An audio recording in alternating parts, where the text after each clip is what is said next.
ಅಮ್ಮ ಸಹೋದರಿ, ಹೇ ವೃಕ್ಷದಲ್ಲಿ ಮಲಗಿರುವ ಈ ಸುಂದರ ಪುರುಷನು ಎಷ್ಟು ಸುಂದರವಾಗಿ ಕಾಣುತ್ತಿರುವನಲ್ಲ, ಹೌದಲ್ಲ? ಇವನನ್ನು ಕೂಡಬೇಕೆಂದು ಎನ್ನ ಮನಸ್ಸು ಆತುರ ಪಡುತ್ತಿರುವುದಲ್ಲ, ಹೌದೇ? ನಿನಗೂ ಸಹ ನನಗೂ ಸಹ. ಮತ್ತೇಕೆ ತಡ? ಇವನನ್ನು ಎಬ್ಬಿಸೋಣವೇ? ಹೋಗೋಣ ನಡಿಯೇ ಅಕ್ಕ.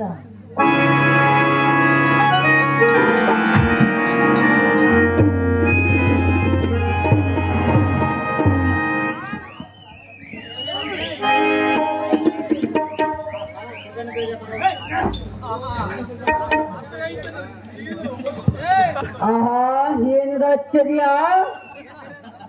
ಸುಖನಿತ್ಯ ಪರವಶನಾಗಿರುವ ಎನ್ನಂ ಶೀತೋದಕದಿಂದ ಎಚ್ಚರಗೊಳಿಸಿದವರು ಯಾರಲ್ಲ? ನಾವೇ. ಅಮ್ಮ ಜನನೇ, ಎನ್ನನ್ನು ಎಚ್ಚರಗೊಳಿಸಿದ ಕಾರಣವೇನು ಚೆನ್ನಾಗಿ ತಿಳಿಸಮ್ಮ ಮಾತೆ. ಜಗತ್ ಪ್ರಖ್ಯಾತೆ. ನಿನ್ನನ್ನು ಎಚ್ಚರಿಸಲು ಕಾರಣವೇನೆಂದು ಕೇಳ್ತೀನಿ. ಹೌದು, ಬಾರದು. ಸುಂದರ ಎಂದು ಕರಿ. ಯಾತಕ್ಕೆ ಮಾತೆಯನ್ನು ಕರೆಯಬಾರದು? ಜನನೇ, ಅಮ್ಮಯ್ಯ, ದೂರಗಳಿಂದ ಮಾತನಾಡು ಮಾತೆ. ಹತ್ತಿರ ಬಂದರೆ ತರವಲ್ಲ. ನಿನ್ನನ್ನು ಎಚ್ಚರಿಸಲು ಕಾರಣವೇನೆಂದು ಕೇಳ್ತಿರುವಿಯಲ್ಲ, ಹೌದು ಮಾತೆ. ನಿನ್ನೊಡನೆ ಕಾಲ ಕಳೆಯಬೇಕೆಂದು ಎನ್ನ ಮನಸ್ಸು ಆತುರ ಪಡುತ್ತಿರುವುದು. ನಮ್ಮಿಬ್ಬರೊಡನೆ ಉಲ್ಲಾಸದಿಂದ ಕಾಲವನ್ನು ಕೈ ಸುಂದರ, ನಾವು ಮೋಹನ ಚಂದಿರ. ಅಮ್ಮ ಜನನೇ, ಪ್ರಿಯ, ಗೊತ್ತಾಗದೇನು ಮಾಡಿತೋ ನಿಮ್ಮ ಹೊರತು ಇನ್ನಿದಾರು ಕಾಣುವುದಿಲ್ಲ. ಆದ ಕಾರಣ ನಿನ್ನಿಂದಲೇ ಈ ಕೃತ್ಯ ಜರುಗಿರಬಹುದೆಂದು ತಿಳಿದಿರುವೆ. ಅಯ್ಯೋ ಶಿವ ಶಿವ, ಇದು ಯಾವ ದುರ್ಭವ!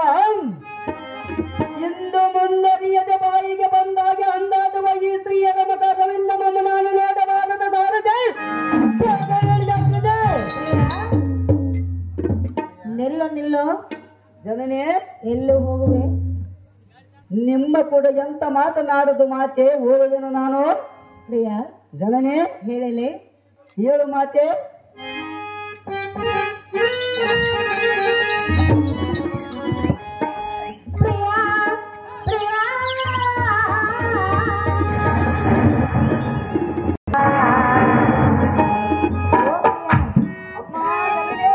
ಹೇಳಲೆ.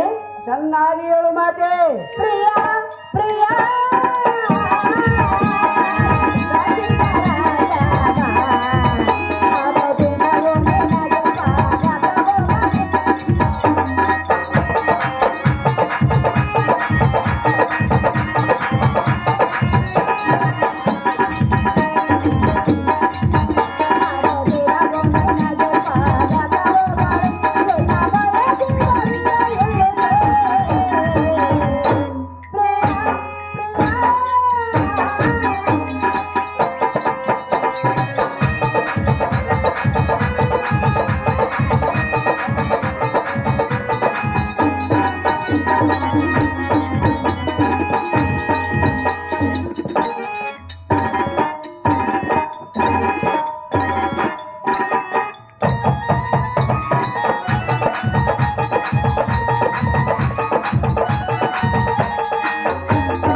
ಅಮ್ಮ ಜನನಿ ಪ್ರಿಯ ಅಮ್ಮಯ್ಯ ನಿನ್ನರೋ ಫಲಾವಣಕ್ಕೆ ಮನಸೋಚಿ ಬಂದಿದ್ದನು. ನಾನು ಸೋತಿರಬೇಕಲ್ಲ ಮಾತೆ. ಒಲೆಗೆ ಬಂದ ಹೆಣ್ಣನ್ನು ಬೇಡೆನ್ನಬಾರದು, ಯಾತಕ್ಕೆ ಬೇಡನ್ನಬಾರದು? ನನ್ನ ಮನದ ಇಷ್ಟಾರ್ಥವನ್ನು ತೀರಿಸಬಾ ಪ್ರಿಯ. ಹೇಗಲೇ ಹಿಡಿದು ಕೊಯ್ನ ಕೈಯ. ಅದು ಎಷ್ಟು ಮಾತ್ರಕ್ಕೆ ಸಾಧ್ಯವಿಲ್ಲ ಮಾತೆ.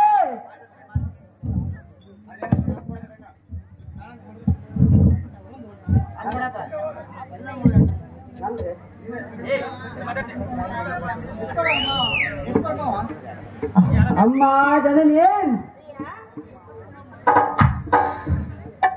ಅಮ್ಮ ಜನನಿ ಪ್ರಿಯ ಮಾತೆ ಲೋಕ ಪ್ರಖ್ಯಾತೆ ಸ್ವರ್ಗ ದೀಪನಾದ ದೇವೇಂದ್ರನ ವರಬಲದಿಂದ ಪಡೆದ ರಾಜವರಂದನ ವರ್ಜುನ ಎಂದು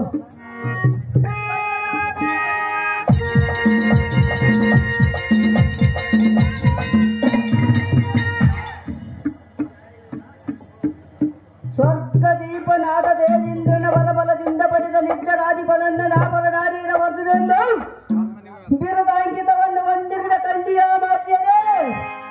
ಅಮ್ಮ ಜನನಿ ತಂದೆಯ ಅಗ್ನಿಯೊಂದಿಗೆ ಇಲ್ಲಿಗೆ ಬಂದಿರುವೆನು. ಆ ದೈತ್ಯವನ್ನು ಸಂಹಾರ ಮಾಡಿರುವೆನು. ಅಮ್ಮ ಜನನಿ ಬಿಸಿಲಿನ ತಾಪದಿಂದ ಇಲ್ಲಿ ವೃಕ್ಷದ ನೆರಳಿನಲ್ಲಿ ಮಲಗಿದ್ದ ಇದೆಲ್ಲ ಇರುತ್ತಂತವ ಮತ್ತೆ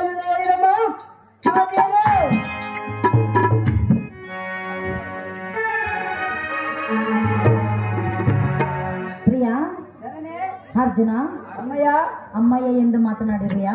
ಹೌದು ಮಾತೆ. ನಾನು ನಿನಗೆ ಯಾವಾಗ ಮಾತಾಡಿ? ಅಮ್ಮಯ್ಯ ಪರಸ್ತ್ರೀಯರು ಮಾತೆಯರು ಸಮಾನ ನನಗೆ. ಪರಸ್ತ್ರೀಯರು? ಹೌದು ಮಾತೆ. ಏನಾಗಬೇಕು ನಿನಗೆ? ಹೌದು ಮಾತೆ. ಸುಂದರ ಜನನೇ ನಿನ್ನನ್ನು ಬಯಸಿ ನಿನ್ನ ಹತ್ತಿರಕ್ಕೆ ನಾನು ಬರಬೇಕಲ್ಲ ಮಾತೆ.